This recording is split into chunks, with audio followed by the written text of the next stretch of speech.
Assalamualaikum warahmatullahi wabarakatuh. Salam sejahtera bagi kita semua. Saya Mirza Ratriadi. Kali ini dalam tutorial bahasa pemrograman Python 3. Di kesempatan kali ini saya akan membahas mengenai variabel dan tipe data.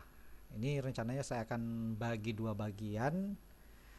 Pertemuannya saya akan pecah jadi dua bagian. Di bagian pertama kita akan membahas mengenai variabel. Kita akan mengenali apa itu variabel, kemudian tipe data numbers dan tipe data string. Di pertemuan selanjutnya kita akan mengenal tipe data list, tuple, dan dictionary. Oke, mengenal variabel. Apa itu variabel? Variabel adalah sebuah tempat untuk menampung nilai. Nilai apapun, bisa nilai berupa angka, bisa berupa string, bisa berupa list, tuple, maupun dictionary. Intinya variabel itu adalah tempat penampungan sementara. Dan variabel sesuai dengan namanya, nama lain dari kata variatif, artinya bisa berubah-ubah. Yang namanya variabel itu isinya bisa kita ubah, nilainya bisa kita gonta-ganti sesuka kita, tergantung kebutuhan. Di dalam Python atau dalam bahasa pemrograman apapun selalu dikenal yang namanya variabel. Di sini kita coba buat sebuah variabel. Kita buat nama variabel itu bebas sebenarnya, tapi tetap harus ikut aturan. Pertama, buat nama variabel sejelas mungkin, jangan terlalu umum. Kita buat nama variabel contohnya bilangan genap. Bilangan genap. Kayak ini namanya camel notation. Jadi apabila variabel itu terdiri dari dua kata, nah di kata berikutnya gunakan huruf kapital biar enak kebacanya. Jadi kita tahu variabel ini adalah variabel bilangan genap. Dan untuk mengisi sebuah variabel, kita gunakan tanda sama dengan. Baru diikuti dengan kita mau isi apa. Contoh di variabel kita mau isi angka, numbers, 10 misalnya. Bilangan genap 10. Udah selesai. Kita punya sebuah variabel namanya bilangan genap yang isinya adalah angka 10. Paham ya tentang variabel? Jadi yang namanya variabel itu bisa berubah-ubah isinya. Untuk mengisi nama variabel bebas, tapi jangan isi variabel dengan simbol-simbol aneh-aneh. Jadi misalnya bilangan genap terus ada tanda serunya, terus ada, ya ini nggak diterima, invalid, ini ada tanda seru, terus ada tanda akeong. Ya, bikin nama variabel sejelas mungkin, sesingkat mungkin, tapi yang jelas dia harus tapi jangan lupa dia harus menggambarkan yang dengan mendeskripsikan dengan jelas itu variabel apa ya. Oke. Misalnya bilangan genap. Kita langsung masuk ke tipe data numbers ya. Jadi tipe data numbers, jadi yang namanya variabel itu bisa berisi tipe data. Di dalam Python kita kenal 5 tipe data, yakni tipe data numbers atau angka, kemudian tipe data string. String itu gabungan dari angka dan huruf dan tanda baca. Kemudian ada tipe data list, tipe data tuple, dan dictionary. Nanti kita akan bahas satu-satu. Pertama kita bahas dulu tipe data numbers. Oke, saya punya sebuah variabel namanya bilangan genap yang diisi dengan nilai 10. Ini adalah tipe data numbers. Sedangkan numbers itu sendiri, tipe data numbers ini terbagi 3. Nah ini, ada integer, ada float, ada complex. Kalau integer itu adalah tipe data bilangan bulat. Bisa positif, bisa negatif, tapi dia bilangan non pecahan, non desimal.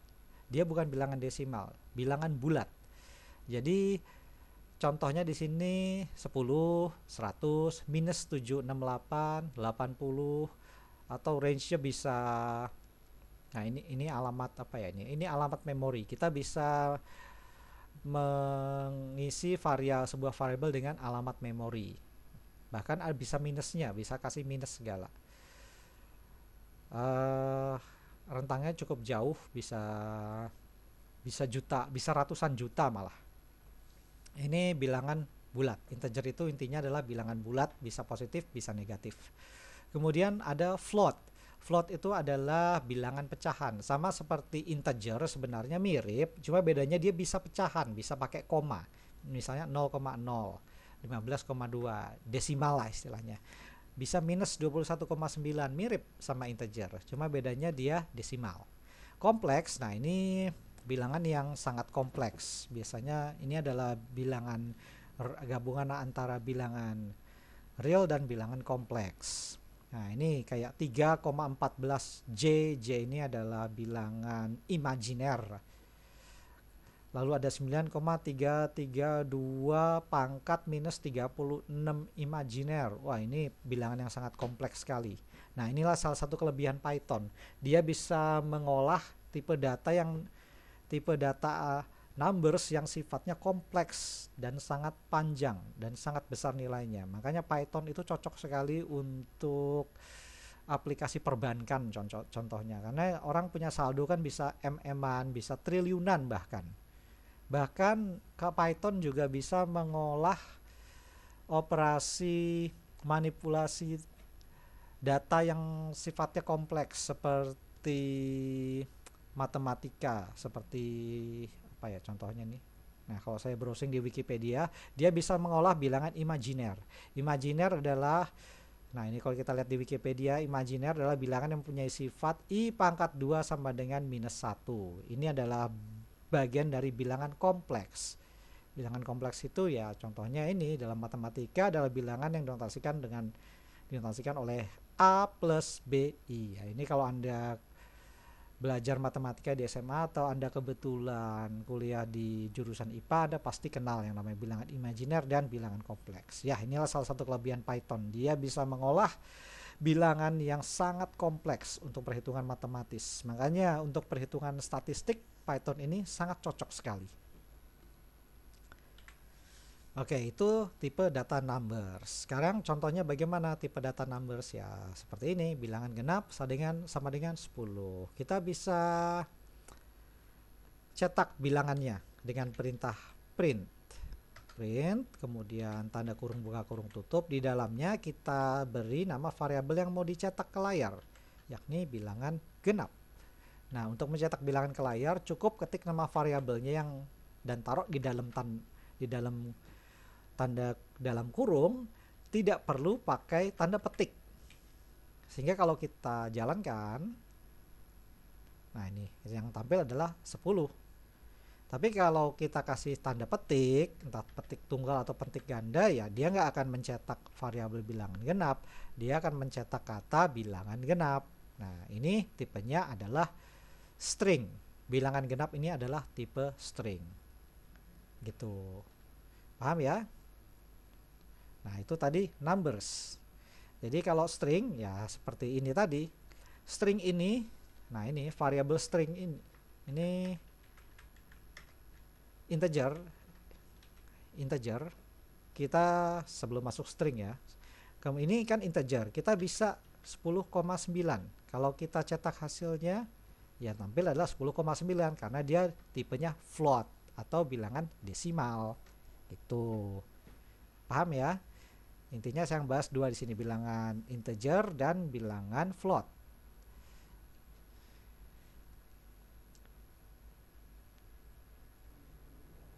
Dan yang namanya variabel itu kita bisa ubah isinya. Bilangan genap 10. Lalu saya buat bilangan ganjil. Kok 10,9? 10,8 aja deh, kan dia genap ya. Bilangan ganjil adalah 11,5. Koma itu pakai titik ya karena ini bahasa Inggris. Kemudian kita bisa cetak isinya juga, print bilangan ganjil. Kemudian kalau kita jalankan, nah yang cetak seperti ini 10,8 dan 11,5.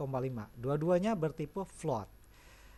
Di Python kelebihannya ya, enaknya nih di Python kita nggak perlu menentukan tipe variabel apa. Kalau Anda pernah belajar bahasa pemrograman lain seperti C, Java, kita kalau di C atau Java kita kan harus menentukan bilangannya. Kalau kita harus menentukan sebuah variabel itu tipenya apa. Misalnya kalau di C++ integer bilangan genap, kita harus tentukan tipe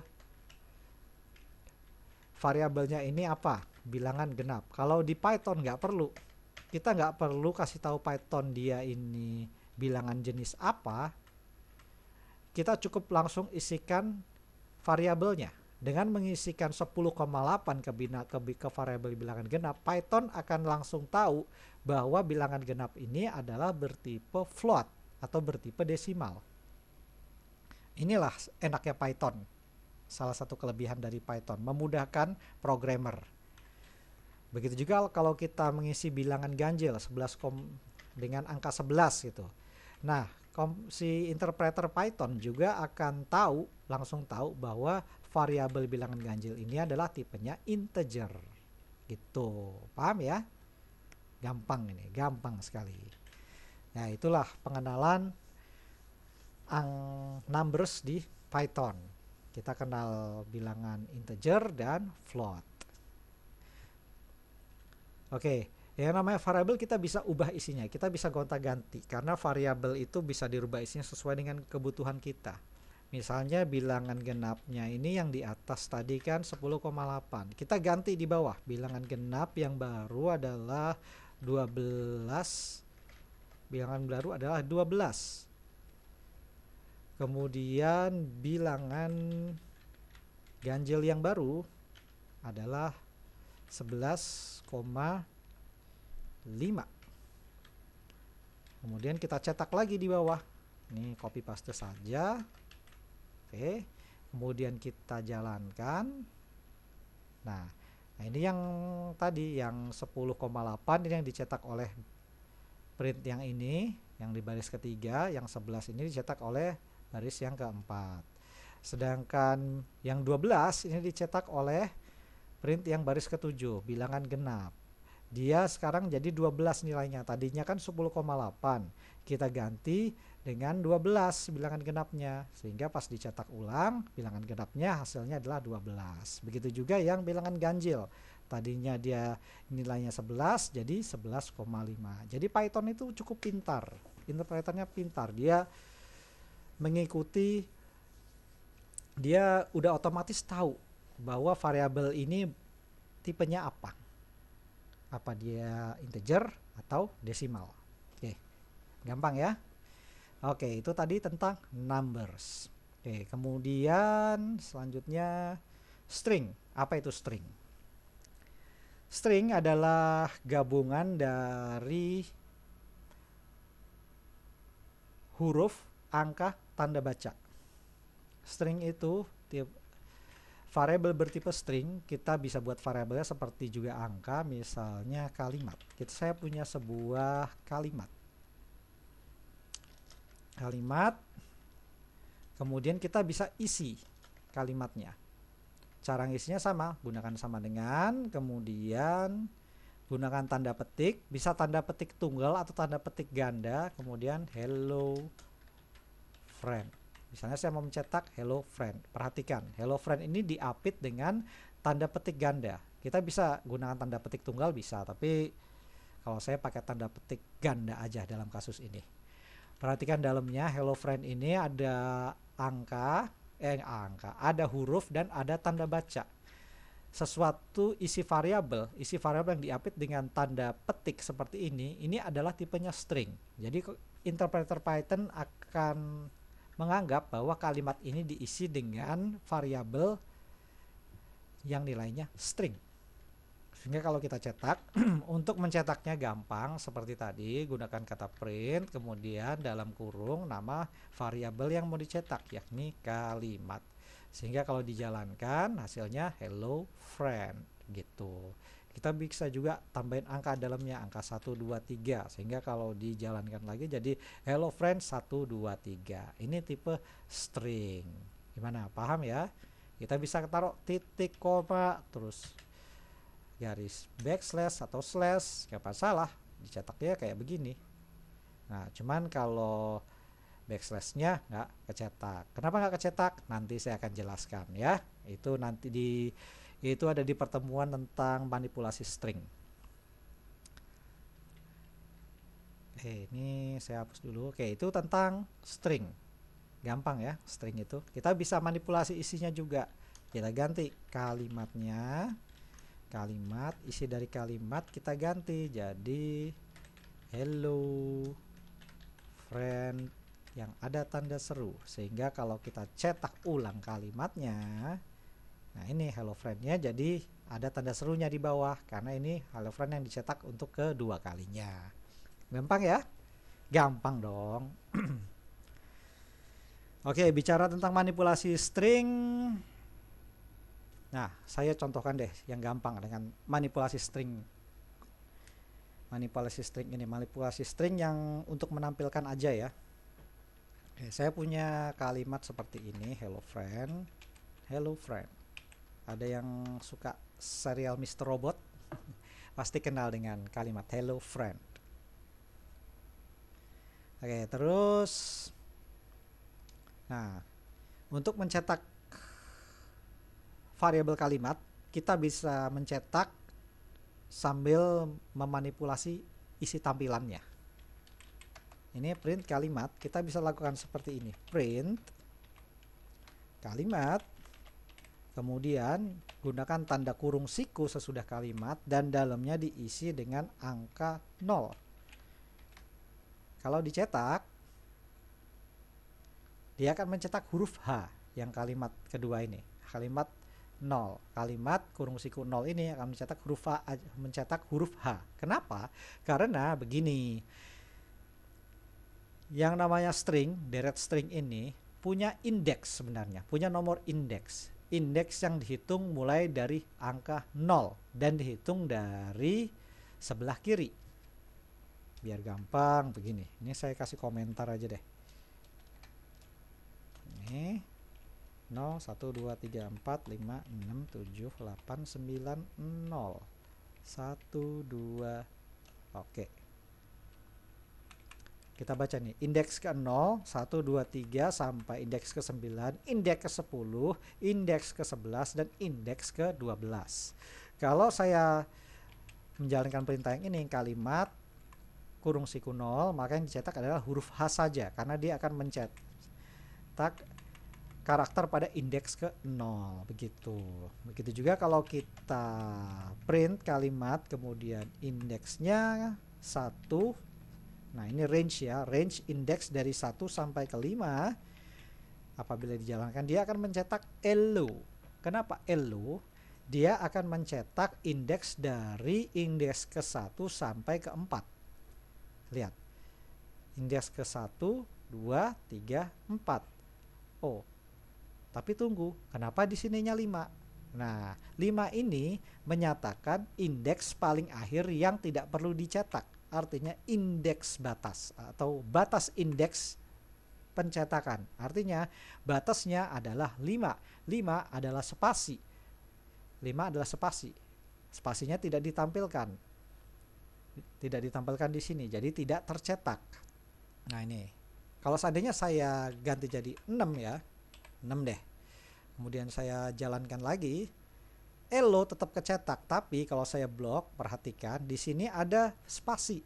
Spasinya kecetak. 6 adalah huruf F. Huruf F tidak dicetak karena 6 adalah batas. Artinya cetak kalimat dari indeks ke 1 sampai batas indeks ke 6. Di mana batasnya ini menurut aturan Python adalah tidak akan dicetak. Jadi hanya dicetak dari indeks ke 1 sampai ke 5 saja. 6 adalah batas, tidak perlu dicetak, yakni yang huruf F. Begitu. Paham ya? Ini Anda harus pahami ini karena nanti kita akan mendalami manipulasi string lebih dalam lagi. Karena ini salah satu kelebihan Python, yakni manipulasi string. Makanya Python itu bisa jadi back-end-nya untuk mesin pencari Google dan YouTube. Karena dia cocok untuk manipulasi string. Karena kita kan memasukkan kata atau kalimat ke dalam mesin pencari, kemudian sama mereka dipecah-pecah stringnya, dimanipulasi. Oke, paham ya? Oke, kemudian kita bisa manipulasi sama seperti yang ini. Print kalimat 2, kemudian titik 2, kemudian saya kosongkan. Kalau saya jalankan, dia akan mencetak low friend. Kenapa? Karena dia akan mencetak dari indeks kedua sampai yang paling akhir. Lihat sini. Kalau di batas akhirnya saya nggak tentukan di sini, saya kosongkan, maka dia akan mencetak sampai batas yang paling akhir sekali. Begitu. Lalu manipulasi berikutnya, saya bisa cetak kalimat ini sebanyak 2 kali. Hello friend ini sebanyak 2 kali. Gampang. Beri saja tanda bintang kemudian 2. Di dalam operasi aritmatika Python, nanti kita belajar aritmatika dasar ya di Python, tanda bintang adalah tanda kali. Kalau variabel kalimat ini dikali 2, maka hello friend akan tercetak sebanyak 2 kali. Nah, seperti ini. Tapi dia nggak ada spasinya, nyambung terus, langsung nyambung. Oke. Oke, kita bisa tambahkan, kita bisa gabungkan string lain juga. String yang lain. Misalnya gini, kalimat ditambah test. Oke, kalau dicetak maka dia akan menampilkan hello friend terus test. Lihat ini. Kata test ini adalah sebuah string yang digabungkan dengan variabel kalimat. Kalimat isinya adalah hello friend. Jadi hello friend test, nyambung. Karena dijumlahkan, ditambahkan. Oke. Kemudian kita bisa gabungkan string juga dengan variabel string yang lain. Misalnya saya punya kalimat 2. Apa kabar? Namanya apa kabar? Kemudian saya cetak di sini kalimat plus kalimat 2. Sehingga kalau dicetak hasilnya adalah hello friend apa kabar. Tapi sayangnya tanpa spasi. Mau kasih spasi gampang, sini aja diatur. Jadi hello friend apa kabar. Lebih rapi kan? Nah, gitu caranya. Gampang ya? Gampang dong. Oke, kita sebenarnya bisa ganti manipulasi dalamnya ini hello friend ini. Cuman saya nggak akan lakukan sekarang. Itu ada di pertemuan lain mengenai manipulasi string. Yang penting ada pahami saja dulu konsep manipulasi string dasar ini. Ini manipulasi tampilannya aja. Oke. Oke, itu tadi tentang string. Jadi di kesempatan kali ini seperti saya sudah jelaskan sebelumnya, ini mau saya bagi 2 videonya. Video kali ini kita sudah membahas mengenal variabel, kemudian mengenal tipe data numbers, dan mengenal tipe data strings. Video selanjutnya akan membahas list, tuple, dan dictionary. Jadi dari saya kali ini cukup sekian. Mohon maaf apabila ada kekurangan. Oh ya, jangan lupa subscribe kalau berkenan. Semoga penjelasan saya berguna. Sampai jumpa di lain kesempatan dan wassalamualaikum.